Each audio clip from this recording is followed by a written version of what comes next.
तो हम मेष लगन के विभिन्न भावों में सूर्य और चंद्रमा की युति के बारे में बात कर रहे थे। इस वीडियो में जानेंगे अगर सूर्य और चंद्रमा की युति आपके मेष लगन के चार्ट में 4th हाउस में बन रही हो तो इस युति का कैसा प्रभाव आपको देखने को मिलेगा।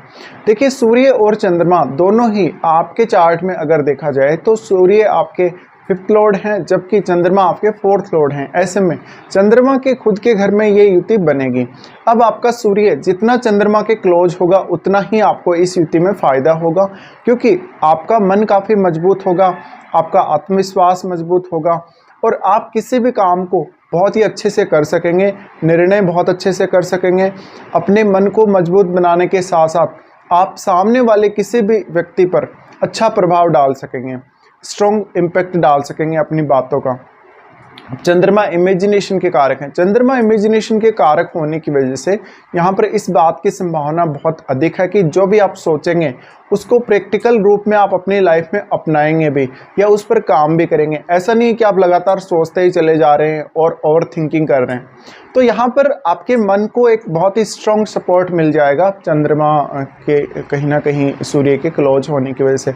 अब आपको ये देखना है कि जो चंद्रमा है वो सूर्य के कितने ज़्यादा क्लोज हैं, क्या चंद्रमा अस्त हैं। अगर चंद्रमा अस्त हों तो और भी अच्छी बात है आप लोगों के लिए। अब ये केस में आपका कैरियर बहुत ज़्यादा प्रभावित होने वाला है और आपकी डोमेस्टिक लाइफ काफ़ी ज़्यादा प्रभावित होने वाली है। अब सूर्य अगर देखा जाए तो पिता के कारक हैं और चंद्रमा माता जी के कारक हैं। तो माता और पिता दोनों का ही जो इम्पैक्ट है वो आपके घरेलू जीवन पर, आपके माइंड पर, आपकी ओवरऑल बॉडी पर, आपकी पर्सनैलिटी पर और आपके करियर पर पड़ने वाला है। अब सूर्य की बात करें तो सूर्य 5th लॉर्ड है। 5th लॉर्ड होने की वजह से यहाँ पर इस बात की संभावना बहुत अधिक है कि सूर्य चंद्रमा के साथ है अगर 4th हाउस में तो आपको शुरुआत से ही एक अच्छा जीवन मिला होगा, आपकी परवरिश बहुत अच्छे से हुई होगी, आपको माता पिता ने काफ़ी ज़्यादा केयर के साथ पाला होगा और आपको वो सारी सुख सुविधाएँ दी होंगी जो वास्तव में आपको चाहिए और एक बहुत ही अच्छा राजसी जीवन आपने जिया होगा। इसके साथ साथ अब इस बात की संभावना भी बहुत अधिक है कि माता और पिता आपके करियर में बहुत ही ज़्यादा इम्पोर्टेंट रोल प्ले करने वाले हैं आने वाले समय में। अब सूर्य 5वें भाव के स्वामी होने की वजह से इस बात की संभावना बहुत अधिक है कि आप क्रिएटिव भी होंगे और चंद्रमा जितना अधिक सूर्य के क्लोज होगा समझ लीजिए कि आपका मन उतना ही ज़्यादा स्ट्रॉन्ग होता चला जाएगा। अब इस केस में आपका एज कितना भी हो, एज आपका जितना अधिक बढ़ेगा आपको सफलता मिलने के चांसेस भी उतने ही अधिक रहेंगे जीवन में। इसके साथ साथ अब इस बात की संभावना बहुत अधिक है कि जातक अगर इतना स्ट्रॉन्ग मन वाला होगा, इतना स्ट्रॉन्ग मस्तिष्क वाला होगा तो निश्चित रूप से उसकी लाइफ में प्रगति जल्दी होगी। वो किसी भी विषय पर अपने विचार आसानी से व्यक्त कर सकेगा, अच्छे से सोच सकेगा, काफ़ी तेज़ी से डिसीजन ले सकेगा। तो अब आप अपना ज़्यादातर जो समय आप सोचने में व्यर्थ कर देते हैं वो समय आप व्यर्थ नहीं करेंगे, वो आपके काम आएगा और आप काफ़ी क्विक फैसले लेने वाले होंगे। अब देखिए, दोनों ही ग्रहों का सिर्फ एक ही दृष्टि है जो कि ये आपके 10वें भाव को एस्पेक्ट करेंगे। अब आप अपने शनि को अवश्य चेक कर लीजिए, आपके शनि कितना मजबूत स्थिति में है चार्ट में, कौन से भाव में बैठे हैं, शनि का संबंध कौन कौन से भाव से, आपको ये भी देख लेना है।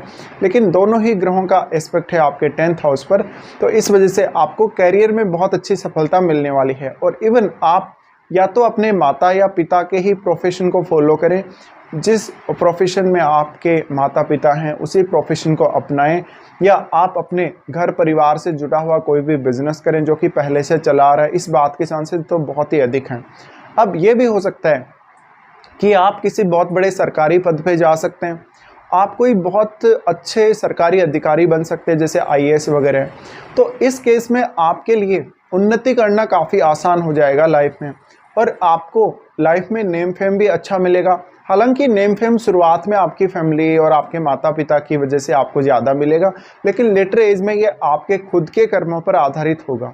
तो आपके परिवार की एक अलग पहचान हो सकती है। इसके साथ साथ आप अपने जो पारिवारिक जो रूट हैं, जो परिवार की जो जड़ें हैं, पुराने समय से जो परंपराएं परिवार में चली आ रही हैं, जो प्रथाएं परिवार में चली आ रही हैं, या जिस प्रकार का माहौल चला आ रहा है उसी के अनुसार आगे भी आप बिहेव करेंगे और उन्हीं सबको आप फॉलो करते चले जाएंगे। तो यहाँ पर अपने परिवार की जो छाप है आपके ऊपर बहुत ही स्ट्रॉन्ग रहने वाली है। अब इस केस में अगर हम देखें तो किसी भी अन्य ग्रह का अगर प्रभाव हो जैसे कि राहु जैसे ग्रह का, केतु जैसे ग्रह का, तो फिर माता पिता के साथ कुछ ना कुछ आपके संबंध बिगड़ने के चांसेस या उनकी सेहत के लिए खतरा हो सकता है। अब 4th हाउस आपका सुख स्थान है। सुख स्थान में जब भी ये युति बनेगी तो आप अपने घरेलू जीवन को काफ़ी अच्छे से बेहतर तरीके से जी सकेंगे और वो सब कुछ आपको हासिल होगा जो वास्तव में एक किसी भी व्यक्ति को जीने के लिए चाहिए। एक अच्छी लाइफ स्टाइल, एक अच्छा राजसी ठाठ बाट वाली जो जीवन है वो आपको देखने को मिलेगी। तो आपके जीवन में किसी भी प्रकार की कोई भी कमी नहीं रहेगी। इसके अलावा इस बात की संभावना भी बहुत ही अधिक है कि आपको अपने जो घरेलू जो सदस्य हैं, माता पिता और अन्य भी जो परिवार के सदस्य हैं, उनका साथ भी निरंतर मिलता ही रहेगा। तो ये कंजक्शन बहुत ही अच्छा कंजक्शन हम मानेंगे, लेकिन इस पर अगर किसी भी अन्य ग्रह का प्रभाव पड़ रहा है तो कुछ रिजल्ट इसके बदल भी सकते हैं।